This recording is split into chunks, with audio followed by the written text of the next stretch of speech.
No matter how well we think we know our planet, the natural world still has the ability to surprise us, to shock us, and maybe sometimes even to scare us with its extraordinary events and bizarre behaviour.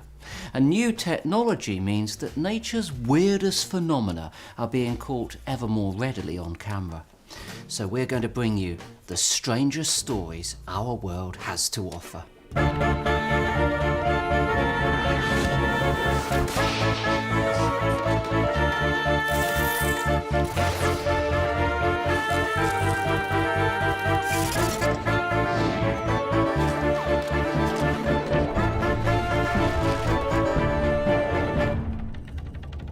First to Sweden, and an unfortunate case of animal inebriation. In September 2011, local resident Per Johansson went out to investigate some unusual noises emanating from next door's garden. It was a late evening when I came home from work in Gothenburg, and it was a very stormy, windy night, much rain. When I heard a scream, it was like the sound was spooky. So I went a little bit more. I heard the scream again. Something was moving in a nearby tree. And I take a few steps more, and it was a moose.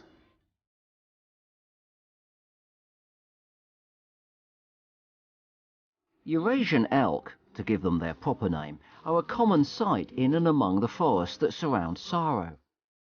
To find one lodged in your neighbour's apple tree, however, is perhaps less common. Like this, you know, and it tried to get free again, you know.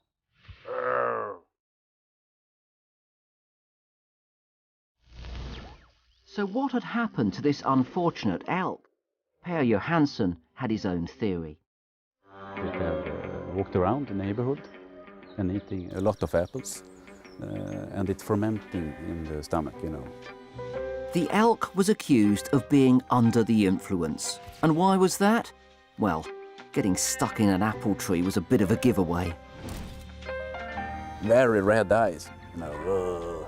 It looks drunk.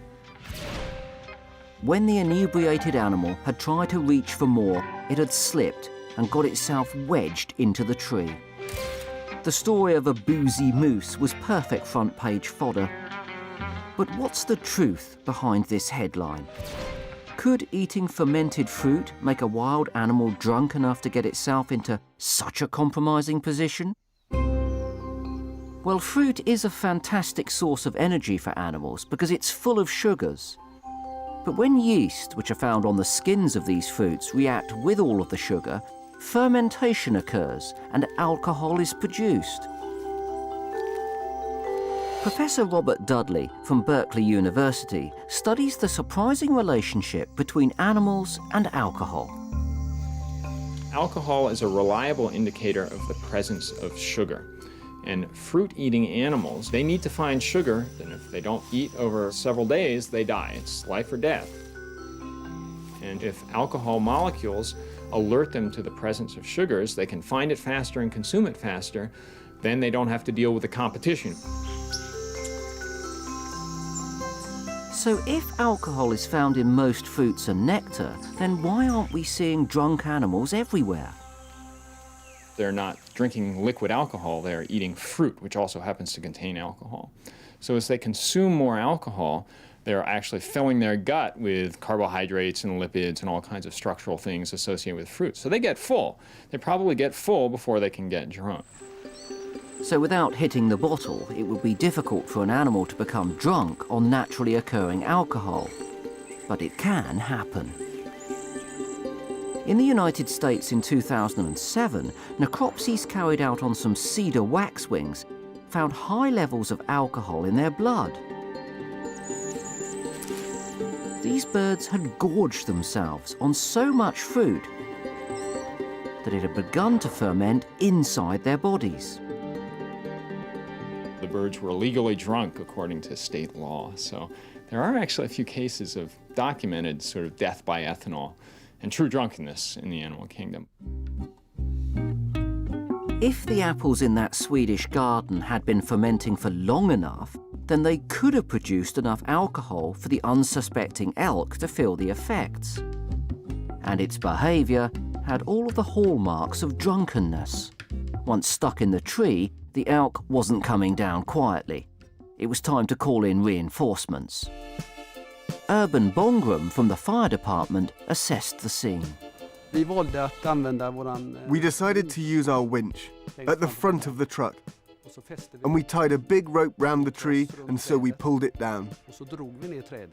The tree was nearly 90 degrees, you know, and when the moose fell out, pop, and just lay down. Ooh, pull up the head and look at us. It looks very tired and looks maybe a little bit hangover. Whilst its exploits became big news, the unfortunate elk had no choice but to sleep off the escapade. And a few days later, left the village none the worse for wear, although presumably it was off the apples for a while. Well, it's certainly a fun story, but sadly, because no tests were ever done, we can't be sure that the apples were to blame. And of course, you can't breathalyse an elk. But there has been another report recently of more drunken birds, this one much closer to home, and one that's also been proved. A set of blackbirds were picked up in Cumbria in November 2012, and the post-mortem results showed some typical signs. A belly full of berries and a high blood alcohol level. And what we think happened was, it was winter. There was a shortage of food, so they gorged on the fermenting berries, with no idea of the potential side effects. Then they were killed in mid-air collisions, just going to prove that you shouldn't drink and fly. In the case of these birds, fermenting berries proved deadly. But what if alcohol in your diet is unavoidable? Our next story takes us to the rainforests of Malaysia, where we find two little mammals who are serious binge drinkers. So one of the really interesting examples of alcohol exposure came out by German researchers working in Malaysia, and they described the slow loris, as well as pen-tailed tree shrews. And these animals drink fermenting nectar all night from a certain kind of palm tree. So the flowers produce copious nectar, and it then ferments in the warm, humid, tropical environment. And the animals come in and lap it up all night. Scientists studied these tiny mammals consuming the equivalent of beer-strength alcohol for hours on end every night. And this wasn't accidental. These animals were actively seeking alcohol.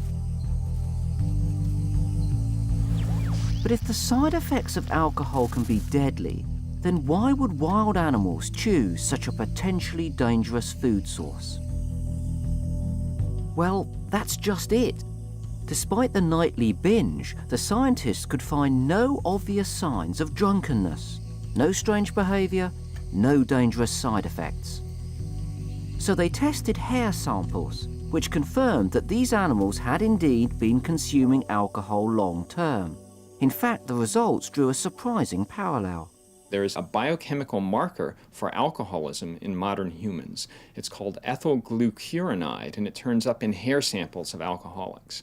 Otherwise, nobody exhibits this molecule, except for the pen-tailed tree shrew and the slow loris, and none of the other mammals in the rainforest have this marker. So their genetics confirmed that they were definitely consuming alcohol, but showed no signs of getting drunk. So what's their secret? Well, their bodies have evolved to process alcohol much more efficiently than our own, which means that they can make the most of the calorie-rich nectar without any drunken side effects. So the tree shrew could drink you under the table and never get a hangover. Whether you're an unfortunate elk, a boozy blackbird, or a sozzled cedar waxwing, the desire to fill your belly can have some very dangerous side effects. Unless, of course, you're lucky enough to be a tree shrew.